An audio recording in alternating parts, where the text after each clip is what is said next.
Le Marais Salants, c'est plein de petits secrets qu'on dévoile petit à petit. Et j'en découvre encore, ouais, bien sûr. Ce matin, voilà, je tire mon gros sel, comme tous les matins. Voilà mon unité de production de sel, qu'on appelle un œillet. Il y a du sel qui a cristallisé au fond du bassin. Et donc en fait, le but, c'est de l'extraire. Et en fait, ça consiste à faire des vagues successives comme ça. Et en fait, c'est ces vagues qui vont pousser mes cristaux de sel en face là-bas. Ensuite, je vais venir me positionner sur ce qu'on appelle le chemin de roulage. Et je vais faire la même opération, mais en tirant. Donc je vais rassembler les cristaux de sel près de moi là. Donc je me sers toujours de l'eau. Ça le lave en même temps. Dans l'océan Atlantique, il y a environ 35 grammes de sel par litre d'eau. Donc cette eau, je vais la stocker, je vais la maîtriser, donc je vais la faire circuler très lentement, précisément pendant un long parcours.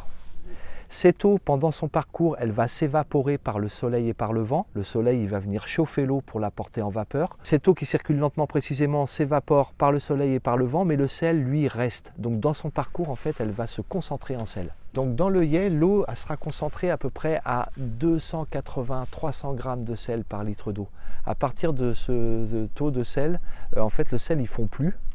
Au contraire, il cristallise. Et là, on va aller voir le système de réglage d'eau.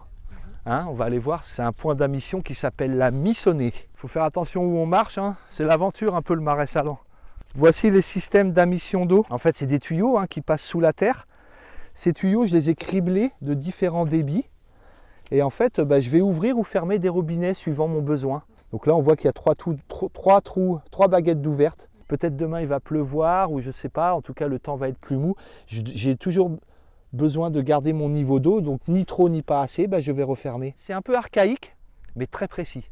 Le secret du marais aussi, c'est l'observation en fait. Une observation globale, une observation d'ensemble. Et un feeling surtout, un feeling avec ce qui se passe. Avec le temps, avec l'eau qu'on fait circuler. On sent si le temps est salant, si on va faire du sel, si notre marais est bien réglé. Tout ça, on le sent en fait. On est un petit peu plombier dans le métier, c'est-à-dire que on ouvre, on ferme des robinets donc pour faire couler l'eau. Oh malade mon copain! T'es content?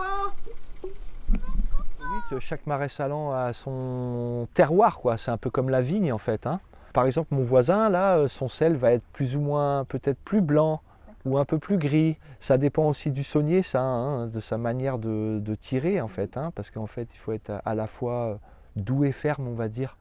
Donc voici le coubia de sel. Il a cette forme pour plusieurs choses. Déjà pour le rassembler, pour qu'il soit un peu compact quand je vais venir le ramasser.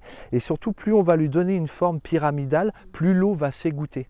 Et donc là, je vais le laisser s'égoutter toute la nuit. Et je viendrai donc le sortir demain matin.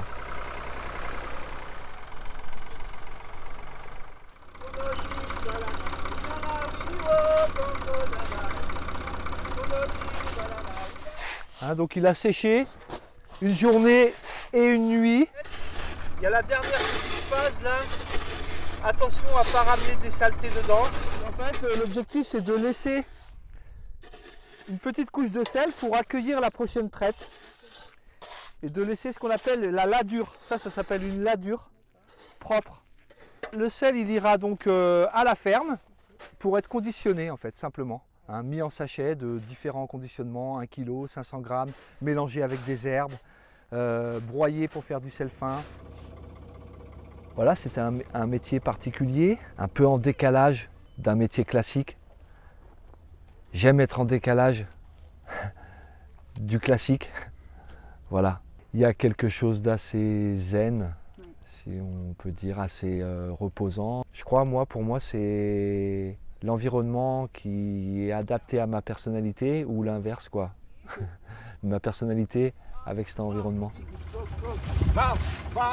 Donc moi, pour dire, voilà, ça fait 10 ans que je suis ici. Je vis en caravane sur un terrain toute l'année. Je trouve des logements un petit peu voilà, pour les 3-4 mois d'hiver. Et puis après, il faut que je déménage parce que voilà, les touristes qui arrivent. Donc c'est ça mon seul point noir aujourd'hui.